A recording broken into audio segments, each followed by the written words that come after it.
दोस्तों नमस्कार, हम धीरज सर फिर से आपके ज्ञान संगम चैनल में आपका पुनः स्वागत करते हैं। आज एक हिंदी के नए टॉपिक के साथ आए हैं जिसका नाम क्या है, रस। रस किसे कहते हैं, रस का क्या मतलब होता है, रस कितने प्रकार के होते हैं, रस से बनने वाले प्रश्न आज सभी का सारांश लेकर आए हैं एक ही वीडियो में। आइए देखते हैं रस क्या होता है। रस का शाब्दिक अर्थ बाबू क्या होता है, आनंद होता है। कैसे आनंद? काव्य को पढ़ने से, सुनने से या देखने से सहृदय के हृदय में, यानी मानव के हृदय में, या जो पढ़ रहा है, देख रहा है, सुन रहा है, उसी के हृदय में जो भी भाव क्या होता है, उत्पन्न होता है, उसे क्या कहते हैं बाबू, उसे रस कहते हैं। इसका मतलब जैसे आप ही बहुत देर तक एक मूवी देखें, जैसे आया था गांधी जी मूवी, तो लगता है क्या कर डालेंगे अपने देश भारत के लिए। आप ही एक मूवी देखे धड़कन, लगता है उसी में सब कुछ है। अर्थात जैसे नाटक आप देखते हैं, उसी प्रकार एक छोटे बच्चे की हाव भाव आप देखते हैं कि वह क्या करता है, नेता बनने का गुण रखता है। कभी कहता है हम प्रधानमंत्री बनेंगे, कभी कहता है हम ही देश चलाएंगे, कभी कहता हम राष्ट्रपति बनेंगे, कभी डॉक्टर बनेंगे। वही प्रकार रस, यहाँ तक कि रस का अर्थ एक वेद है, उसमें कहा गया जल से या पानी के बुलबुले के भांति होता है। रस का अर्थ क्या होता है, आनंद होता है।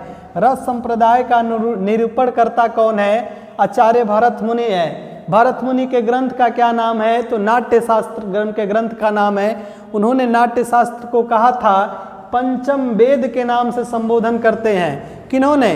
भरत मुनि ने अपने ग्रंथ नाटक शास्त्र को पंचम वेद कहा है। वेद तो 4 ही होते हैं, लेकिन पंचम वेद की संज्ञा किसे दिया गया है? तो नाट्य शास्त्र को दिया जाता है। ये भी प्रश्न पूछा गया है। आचार्य भरत मुनि के अनुसार रसों की संख्या कितनी है? भरत मुनि ने रसों की संख्या क्या माना है बाबू? 8 माना है, क्योंकि उन्होंने ये कहा था भरत मुनि कि शांत रस कोई रस नहीं है, क्योंकि शांत रहकर नाटक नहीं खेला जा सकता। इन्होंने भावों की कुल संख्या क्या माना है? 49। अस्थाई भाव की संख्या क्या माने हैं? 8 अस्थाई भाव, तो इसीलिए 8 ही रस को प्रधानता कौन देते हैं? भरत मुनि। लेकिन प्रश्न ये पूछा जाए रसों की कुल संख्या कितनी होती है, तो आप तुरंत उत्तर दीजिएगा रस क्या होते हैं? 9 रस, यानी 9 रसों को क्या कहते हैं? रस कहते हैं। लेकिन नाम लेकर पूछे कि भरत मुनि जी के अनुसार बताइए कि रसों की संख्या कितनी है, तो क्या बताएंगे? 8। सात्विक भाव की संख्या कितनी है? 8। संचारी भाव की संख्या इन्होंने कितना माना था? 33। लेकिन कई सारी किताबों में आज बदल गया है। 34वां छल नामक अस्थाई भाव जुड़ा, 35वां का नाम है चकपकाहट नाम के अस्थाई भाव जुड़ चुके हैं। वर्तमान में अस्थाई भाव की संख्या कितनी है? 35 है। आचार्य विश्वनाथ ने कहा था कि वाक्यम रसात्मक काव्यम, यानी रसात्मक वाक्य ही क्या है? काव्य है। आचार्य विश्वनाथ ने रस को काव्य की आत्मा, यहाँ तक कि इन्होंने ये कह दिया कि रस न होते तो काव्य बनता ही नहीं। उन्होंने आत्मा कहा, प्राण तत्व भी कह दिया कि रस किसी भी काव्य का क्या होता है? आत्मा होता है, प्राण तत्व होता है। कुल रसों की संख्या कितना है? 9। लेकिन भरत मुनि के अनुसार रसों की संख्या 8। आइए देखते हैं कि रस के कितने अंग होते हैं। आइए देखते हैं रस के कितने अंग हैं। रस के 4 अंग होते हैं। कौन कौन? तो पहले का नाम यहाँ से निकाल के लिख देंगे। कौन? विभावानुभाव, संचारी भाव, संयोग रस, निष्पत्ति। ये लाइन किसने कहा है? तो ये लाइन भरत मुनि ने कहा है। रस के जो 4 अंग हैं, पहले का क्या नाम है? विभाव। विभाव कितने प्रकार के होते हैं? तो 2 प्रकार के। एक का नाम क्या है बाबू? आलंबन, और दूसरे का क्या नाम है? उद्दीपन। आलंबन और उद्दीपन। जैसे राम ने सीता को देखा तो वह एकांत स्थल था, या सीता ने राम को देखा तो आलंबन कहाँ क्या हो जाएगा? यहाँ पर सीता हो जाएंगी, और उद्दीपन हो जाएगा वह फुलवारी जिसमें राम फूल तोड़ने गए थे, एकांत जगह कोयल की आवाज़, ये सभी क्या होते हैं? उद्दीपन होते हैं। उद्दीप्त करने वाले को क्या कहते हैं? उद्दीपन कहते हैं। आलम्बन वहाँ क्या थी? सीता। वह एकांत माहौल को देखकर राम के हृदय में जो भाव जगा वही क्या है? आलम्बन। यानी किसे देखकर? एकांत स्थल था, उसमें सीता जी भी गई थी, उसी को देखकर भाव जगा। यानी यहाँ आलम्ब क्या था? सीता। यानी सीता यहाँ आलम्बन का कार्य करेंगी। उद्दीपन वह फुलवारी थी। क्या थी? वह फुलवारी थी। या एकांत जगह पर कहीं आप बैठे हो, ठीक, ये इसको क्या कहते हैं? विभाव। आइए देखते हैं दूसरे को। पहले का क्या नाम है? विभाव। दूसरे का नाम है अनुभाव। अच्छा, अनुभाव क्या होते हैं? अनुभाव होते हैं 4 प्रकार के। कौन कौन? एक का नाम है कायिक। क्या नाम है? कायिक। दूसरे का वांछिक, कायिक, वांछिक और सात्विक। और चौथे का नाम है आघार्य। आघार्य क्या होता है? कि नए वस्त्रों के तरफ आकर्षण। किसके तरफ? नए वस्त्रों को देखकर जो आकर्षक पैदा होते हैं वो क्या होते हैं? आघार्य। कायिक का मतलब क्या होता है? जैसे आप बैठे हैं, किसी को हाथ हिलाना, कायिक, हाथ हिलाना यानी भौं हिलाना, ठीक, या मुस्कुराना, ये सभी क्या है? कायिक है। लेकिन वांछिक क्या है? आप बैठे हैं, कोई गीत याद आया, आप गुनगुनाने लगे, ये क्या है? वांछिक है। यानी गीत का गुनगुनाना, गुनगुनाना, ये क्या है? वांछिक है।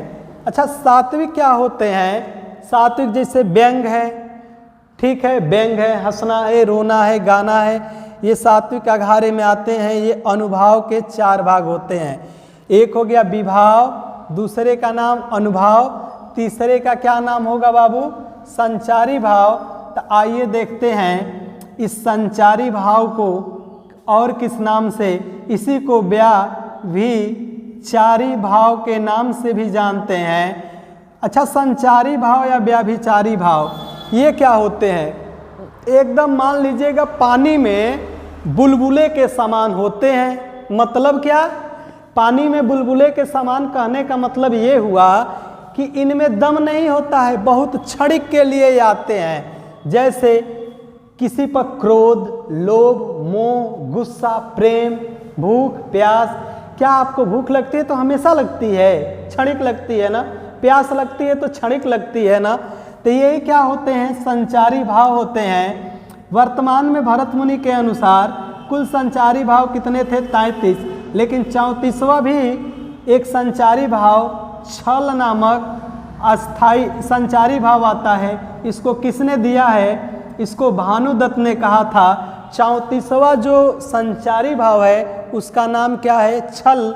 और 35वां जो संचारी भाव है उसका नाम है चकपकाहट। चकपकाहट का इसका वर्णन किसने किया है? डॉक्टर रामचंद्र शुक्ल जी ने कहा था कि 35 अस्थाई भाव की संख्या हो गई है।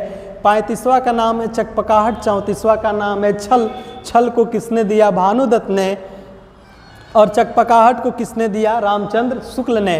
इसके 4 अंग होते हैं। एक विभाव, अनुभाव, विभावा अनुभाव, संचारी भाव, संयोग रस निष्पत्ति। हमने पढ़ा पहले विभाव, दूसरा अनुभाव, तीसरा संचारी भाव पढ़ लिए। चौथे के बारे में बात करेंगे जिसका नाम है अस्थाई भाव।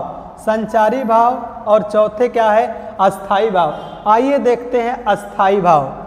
चौथे को देखते हैं। चौथे का क्या नाम है? अस्थाई भाव। अच्छा, मानव के हृदय में जो लंबे समय तक रहता है उसको अस्थाई भाव कहते हैं। जो क्षणिक रहता है उसको संचारी भाव या व्याभिचारी भाव के नाम से जानते हैं। प्रश्न हमसे इससे सर्वाधिक मात्रा में पूछे जाते हैं। कभी कभी ऐसा होगा, पूछेगा कि आलम्बन किसे कहते हैं? आलम्बन के कितने भाग? आश्रय आलम्बय और विषयालम्बय। कभी पूछ देगा कि संचारी भाव की कुल संख्या कितनी है? तो 33। 34वां किसने दिया है? छल नामक अस्थाई भाव, ठीक। भानुदत्त ने 35वां, चकपकाहट रामचंद्र शुक्ल ने दिया है। फिर देता है अस्थाई भाव, और इससे प्रश्न हमसे भरपूर पूछे जाते हैं। केवल देखते हैं अस्थाई भाव कितने होते हैं। अगर 9 ठे रस हैं तो 9 इसके क्या होंगे, अस्थाई भाव। चलिए इधर लिखते हैं रस और इधर उसको लिखते हैं अस्थाई भाव, अस्थाई भाव। अच्छा, रस के पहले रस का नाम है श्रृंगार रस। श्रृंगार रस का अस्थाई भाव क्या होगा, रति अथवा प्रेम। श्रृंगार रस का अस्थाई भाव रति अथवा प्रेम। दूसरे का नाम है हास्य रस। हास्य रस का अस्थाई भाव क्या होगा, हास होगा। तीसरे का नाम है करुण रस। करुण रस का अस्थाई भाव क्या है, शोक। शोक किसका अस्थाई भाव है, करुण रस का। वीर रस का अस्थाई भाव क्या है, उत्साह। वीर रस का अस्थाई भाव उत्साह। रौद्र रस का अस्थाई भाव क्या है, क्रोध। या पूछता है क्रोध किसका अस्थाई भाव है, तो रौद्र का। भयानक किसका अस्थाई भाव है, भयानक। भयानक का अस्थाई भाव क्या होगा, भय। ठीक, उसके बाद देता है अद्भुत रस। अद्भुत रस का मतलब होता है आश्चर्यचकित। आश्चर्यचकित। अद्भुत का मतलब आश्चर्यचकित। गिन लीजिए 1 2 3 4 5 6 7। ठीक, उस तरफ देखते हैं विभत्स। विभत्स का अस्थाई भाव क्या होता है, जुगुप्सा होता है। जुगुप्सा या घृणा होता है। ठीक, विभत्स रस का अस्थाई भाव जुगुप्सा या घृणा। और यही 9वां रस कौन सा रस है, इसी को भरत मुनि नहीं मानते हैं। 9वें रस को बोला गया शांत रस। शांत रस का अस्थाई भाव होता है सौम्य। निर्वेद इसका अस्थाई भाव होता है। 10वां रस कौन सा होता है, 10वें रस को बोलते हैं वात्सल्य रस। वात्सल्य रस यानी बालकों वाली रस होता है। कौन वाली, बालकों वाली। जैसे किलकत अरे मैंने निहारू, इन दांतों पर मोती बारू। ये कौन सा रस होगा, वात्सल्य रस होगा। इसको किसने दिया है, तो इसको आचार्य विश्वनाथ ने इसको दिया था। विश्वनाथ ने पहली बार इसको बताया था। 11वां रस, ये सभी रस किससे उत्पन्न हुए हैं, श्रृंगार रस से। इसीलिए इसे रसों का राजा या रसपति के नाम से जानते हैं। 11वां रस होता है भक्ति रस। भक्ति रस का मतलब अर्थ होता है या स्थायी भाव। भक्ति रस का स्थायी भाव होता है भगवत विषय। भगवत विषय या रति मतलब होता है प्रेम। इसको किसने दिया है, तो इसको आचार्य रूप गोस्वामी ने, आचार्य रूप गोस्वामी ने इस रस को जोड़ा है। लेकिन इन दोनों रसों को अभी मान्यता नहीं मिली है। रस कुल कितने हैं, तो 9। पूछता है रसों का राजा या रसपति किसे कहते हैं, श्रृंगार रस। हास्य रस का स्थायी भाव क्या होगा, हास। आप भी हमारे साथ एक बार बोलिए, श्रृंगार का मतलब रति। इसमें भी र है, इसमें भी र है, इसमें भी र है। लास्ट वाला अक्षर मिला लीजिए, गारंटी है याद हो जाएगा। हास्य का मतलब हास्य। करुण, शुरू में क है, लास्ट में क है। वीर का स्थायी भाव क्या होगा, उत्साह होगा। रौद्र, इसमें भी र है, इसमें भी र है, क्रोध। भयानक का स्थायी भाव भय।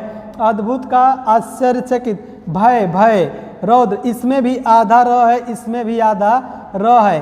क्या आपको मैच करने के लिए आएगा कि रौद्र रस का स्थायी भाव क्या होगा, शोक, उत्साह, भय, क्रोध में क्या आप नहीं मार पाएंगे। आप ध्यान दीजिए ना, इसमें भी र है, इसमें भी र है। भयानक में भय हो जाएगा। अद्भुत मतलब आश्चर्यचकित। राणा ने सोचा इस पार, तब तक चेतक था उस पार। रस्सी है कि सांप, क्या है, भयानक रस है। क्रोध, वीर तुम बढ़े चलो, धीर तुम बढ़े चलो, क्या हो जाएगा, करुण रस, उत्साह हो जाएगा। ठीक, पिल्ला ली गोद में भई मोटरसाइकिल सवार, अली थली घूमल चले, करे समाज सुधार, ये क्या है, हास्य रस है। अच्छा, विभिष मतलब जुगुप्सा या घृणा। कौवे 2 आंख को काक निकाल के खाते हैं, ये क्या है, विभिप्स यानी जुगुप्सा यानी घृणा का भाव आएगा। शांत रस का स्थायी भाव क्या होगा? सम या निर्वेद होगा। इसी को भरत मुनि नहीं मानते हैं। भरत मुनि के अनुसार रसों की संख्या ये कितना होती है बाबू? 8। भरत मुनि के अनुसार रसों की संख्या यही इतना होता है, रसों की संख्या 8। 10वां क्या होता है? वात्सल्य रस, बालकों वाली। 11वां क्या होता है? भक्ति रस, यानी भगवत विषय की बातें किसमें होती है? भगवत विषय में। फिर इसके उदाहरण के साथ मिलेंगे हम अगले नेक्स्ट वीडियो में। तब तक के लिए जय हिंद दोस्तों।